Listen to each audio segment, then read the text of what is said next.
Greetings, YouTube. The Doctor is in. Dr. Urias Papers here, coming at you with another commentary on Dungeons and Dragons. And today, we are going to start our series looking through the Pugilist class, and we are going to start with the subclasses. And the first subclass we're going to talk about is the Dog and Hound. Here I got a picture of a pugilist and his favorite Mastiff Hound friend that he has. We're going to go through everything. We're going to rate it.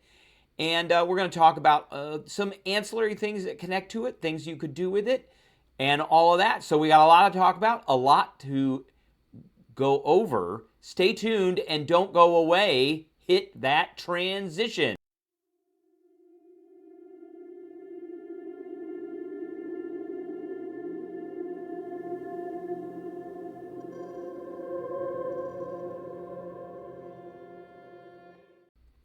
All right, before we begin, don't forget to hit that subscribe button. If you like this video, hit the like button. If you have any questions or comments, please leave a question or a comment.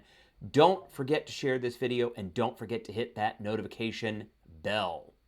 All right, here it is. So I've got this up from the actual Pugilist class book versus bringing this up from the classes in the D&D Beyond site, because if you bring up the classes and the subclasses from the D&D Beyond site, it doesn't actually say, let me bring my cursor over here. It doesn't actually say what level you get everything. So I wanted to bring this up because it does give the level at which you get all of these different abilities.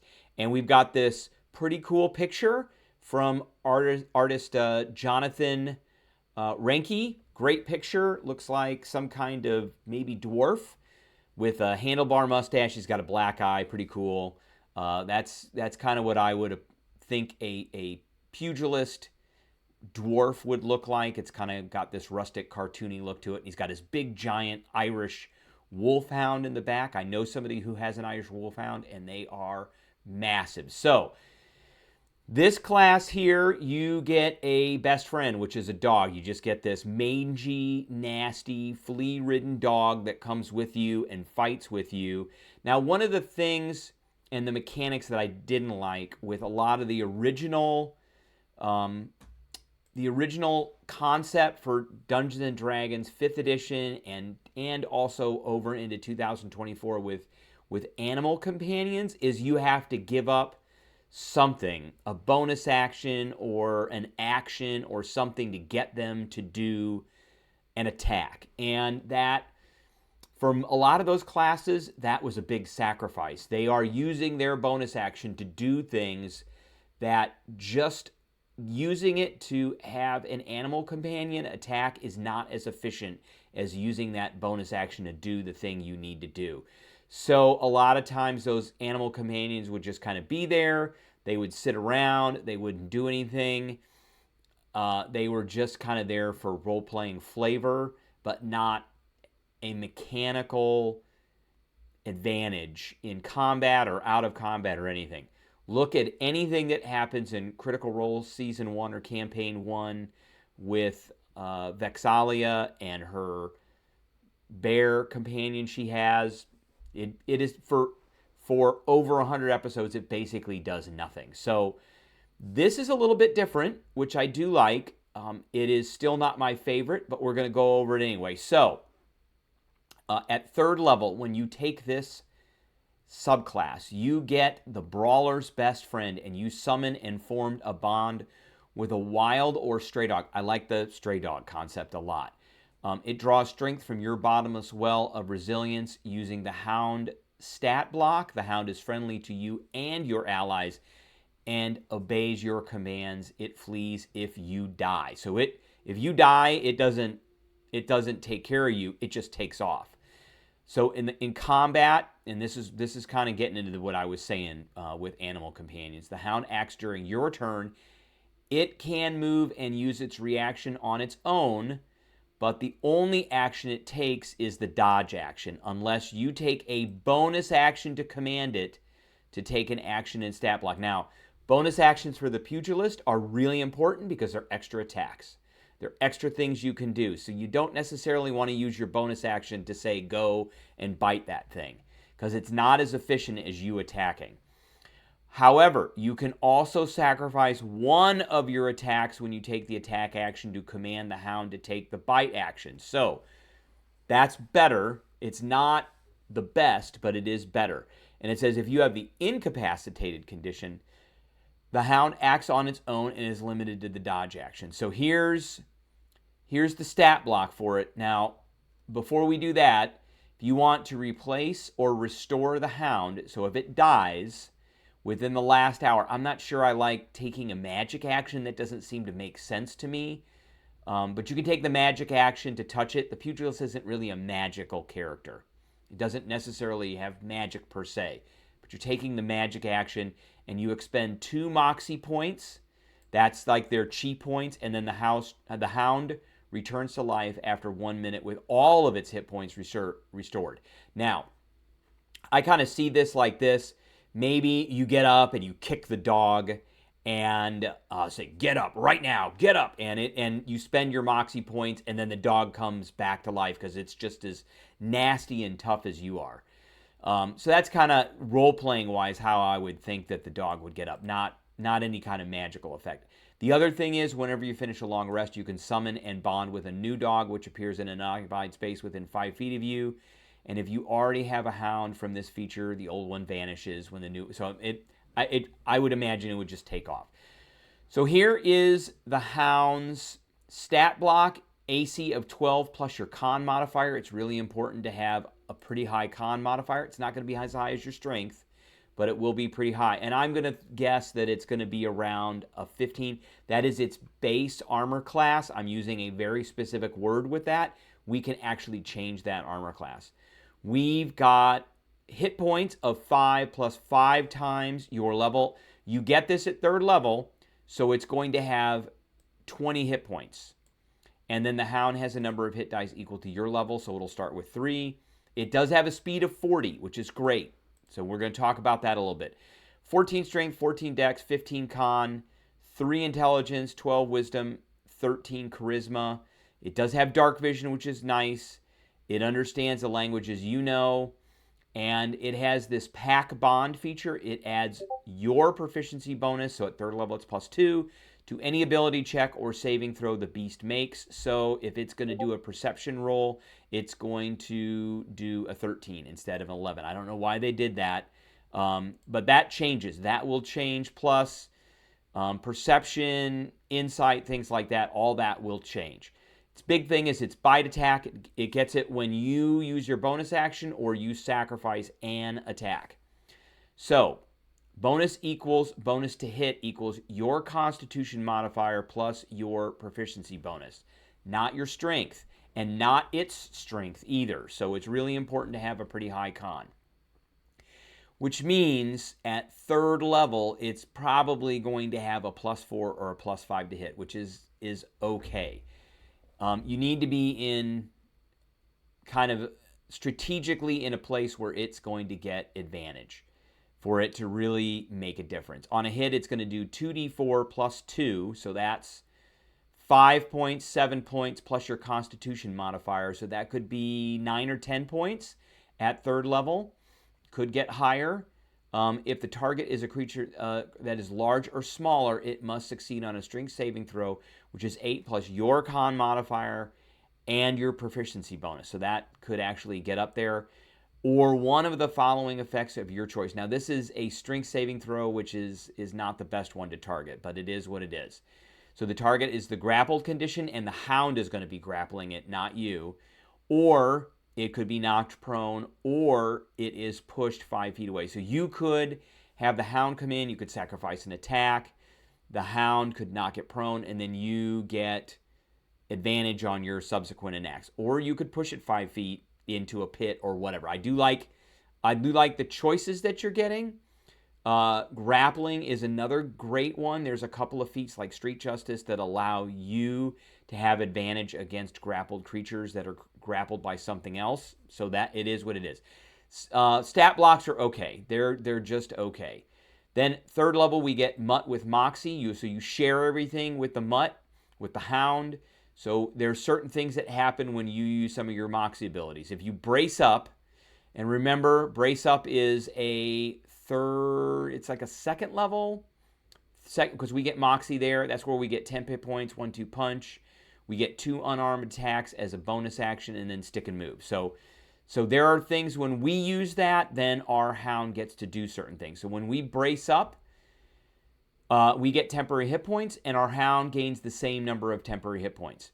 When we use 1-2 punch, your Hound can make one or both attacks instead of you. So we got our primary attack, and then we use a Moxie point to do 2 unarmed attacks.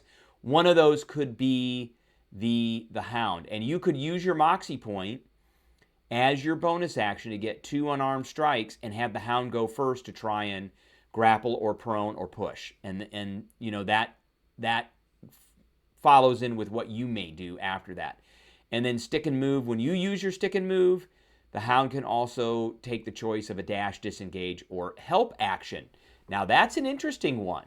That's an interesting one because it can assist you and give you advantage. That's pretty cool. So I do like that. I do like that quite a bit. Then at 6th level, we get coordinated attack. When you make an attack against a creature and your Hound is within 5 feet of it, your Hound can take a reaction and give your attack advantage.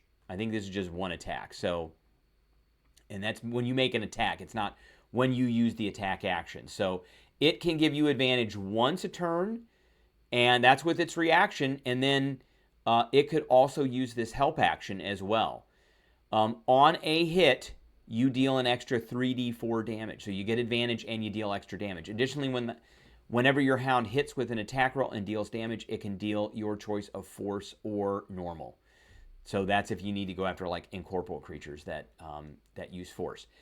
At level 11, we get Hound's Best Friend. When a creature deals damage to your Hound with an attack, you can take a reaction to move up to half your speed and make one melee attack with a pugilist weapon or unarmed strike against a creature. That's pretty good. That's off turn. So all of that stuff that is per turn would happen as well. And there are certain things that happen if you have certain feats when you do unarmed strikes. So think about that. So you could have your Hound run off against somebody else. And then finally at level 17, we get Off the Chain. When your Hound takes damage that causes it to become bloodied or takes damage while it is bloodied, you can take a reaction to let your Hound off the chain. When you do so, gains temporary hit points equal to 5 times your pugilist level. Remember, this is at level 17, so that's a lot. For the next minute, its speed increases by 15%, which means it goes to 55%, and you could command it to use its bite without taking a bonus action. So that's a freebie. Once you use this again, you can't use it until you finish a long rest, or you can restore using 3 Moxie points. So, all in all, not too bad. So let's talk about the rating that I'm going to give this.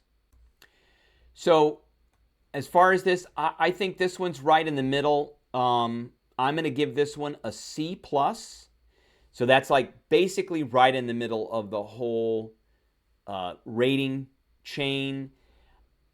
I feel that there are several that are better and maybe one that's worse. There's 6 different pugilist subclasses, so we're going to put this one right in the middle. It's okay as soon as you can start kind of overcoming using your bonus action, then it gets okay. I think that the bonus to hit is a bit low for the Hound, and the damage is not great. Really, you're going to use the Hound to try and do a grapple or a prone or maybe a push. That's going to be hard to do because it is a strength saving throw.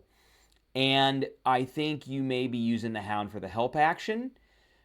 So, I mean, there's a few things you could do. The coordinated attack is pretty good. That's not bad at all. But I think a few things could be better. Is this one going to be groundbreaking or game-changing? No. No, it's not. It's not like S-tier stuff that is just going to change combat pretty drastically. So there it is. Now let's talk about a few things that you can do in addition to this, or some things that go along with this pretty well. So one of the things that I want to talk about is mounted combat, because this is a medium creature. So we see that if we go back to the box here, it is a medium creature. And Mounted Combat says a willing creature that is at least one size larger than a rider and that has an appropriate anatomy. So you could ride the Hound if you are small. So let's talk about that and the races that could be doing it. A dwarf is not small. They are medium. Gnomes are small. Halflings are small. Humans can be small. Okay, got it. And then there are a few kind of the off core classes that could be small as well. There's a couple of like gnome adjacent classes in here that could be small, the fairy. So there are, I mean, I could see a really dirty, kind of nasty, down and gritty, hard halfling that could be riding on the back of his big, giant mastiff that he is going to fight people with, which just sounds very cool to me. The other thing that I want to point out is barding. And you could put barding on your Hound as well. So barding is armor designed for a mount. Any type of armor on the armor table in this chapter can be purchased. Now remember, the Hound has a 14 strength. So we could put chainmail on, giving it a 16. We could put magical chainmail on. We could put half plate on. It is a 14, so that would give it a 17 armor class. It is going to have disadvantage on stealth. We put a breastplate on it, it would have a 16. And all of those things are going to be better than the armor class that it has now. I mean, basically it's probably going to start with a 14 armor class. So if you could get better than that, that would be better. I'm not sure if you could get magic items to put on this to increase the bonus to hit. I guess hand wraps, maybe. It just depends on different things. It is not necessarily it's a companion. You really need to talk to your dungeon master about that. But all in all, the Pugilist Hound, Dog and Hound, not a bad class. There are a couple in here that are better than this, and there are a couple I think that are not so great. All right, that is the video that I have for everybody today. I appreciate everybody tuning in, and I will catch everybody